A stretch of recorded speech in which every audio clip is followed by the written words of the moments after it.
Indonesia secara umum memang sudah resesi sejak diberlakukannya PSBB, di mana masyarakat di bottom of pyramid sudah tidak punya income lagi karena selama 3 bulan tidak bisa bergerak banyak, terutama mereka yang berbasis pendapatan harian. Pendapatan harian adalah mereka yang berjualan retail di wilayah perkotaan. Strategi nasional saat ini yang memberikan bansos pakai duit pinjaman, banyak yang memperdebatkan. Fokus create demand-nya tidak salah kalau supply-nya memang lokal produsen. Tapi faktanya supply dan produksi lokal sejak 3 tahun, sejak 2018 hingga saat ini terus merosot. Sehingga logika create demand dalam solusi bansos berbasis uang pinjaman merupakan solusi yang tidak keren. Pemikiran dunianya seakan saat ini masih dalam keadaan normal. Sampai sekarang sudah perang begini, masih aja belum keluar paradigma tim ekonominya dari berpikir bahwa saat ini adalah keadaannya normal. Atau memang ilmunya tingkat dewa, sangat tinggi, sehingga masa perang ini nggak kebaca masalahnya dan solusinya karena ilmunya sudah di langit tinggi sana. Bos,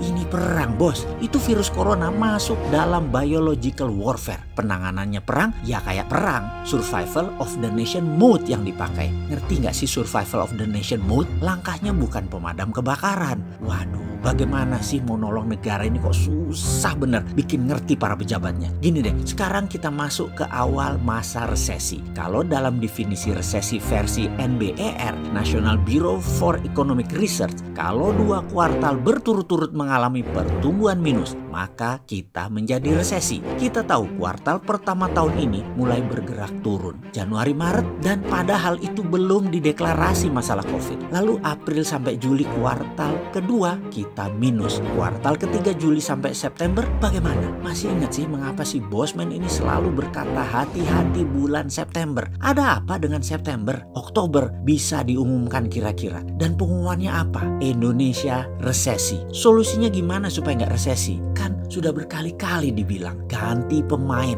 secara total. Pemain cadangan masuk dan pemain lama tanggung jawab yang bikin screw up ini semua bangsa ini mereka. Kalau masuknya nanti Oktober atau setahun kabinet jilid 2 ini bekerja, wis kasep sudah telat. Pasti 2021 semester pertama akan terus merosot, melambat terus ekonominya. Saat ini ada yang membanggakan kita surplus perdagangannya. Jujur, mau nggak kebanggaan surplus perdagangan tersebut kita buka rahasianya? Biar paham bahwa data tidak salah, tetapi data bisa dilaporkan dengan cara berbeda agar hasilnya terlihat bagus. Begini melihatnya, perdagangan surplus. Oke, dia surplus karena importnya menurun drastis. Mengerti? Sementara kita tahu import Indonesia 70% adalah bahan baku produksi. Kalau bahan baku produksi menurun tajam, artinya Indonesia tidak bagus produksinya. Artinya apa lagi? Bulan-bulan ke depan ekonomi nambah turun karena indikasi impor tadi. Jadi biar dibilang terlihat keren,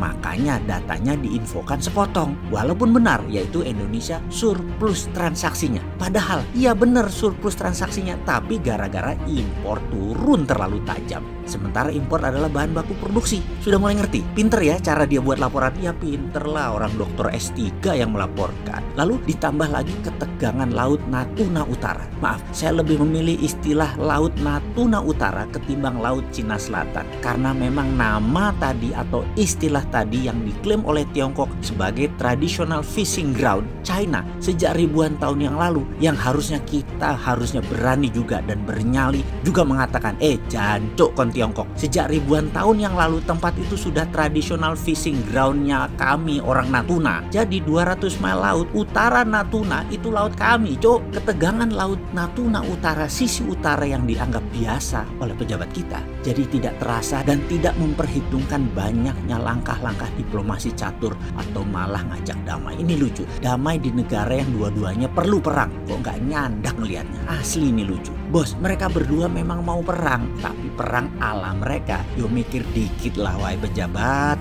Jangan polos-polos banget bernegara itu. Xi Jinping itu punya kartu truf untuk Biden. Biden dan anaknya itu pendosa yang kartunya sudah dipegang Xi Jinping. Oke, kita ajari pakai bahasa vulgar sekalian, ben ngerti sampean iki. Gini melihatnya, ada pejabat pas lagi kunjungan ke luar negeri, malamnya dikasih cewek bahenol, seksi. Syahwatnya dilampiaskan. Lalu pihak tuan rumah rekam semua adegan ranjang tadi secara rahasia. Lalu beberapa tahun kemudian dibocorkan bocorin dikit.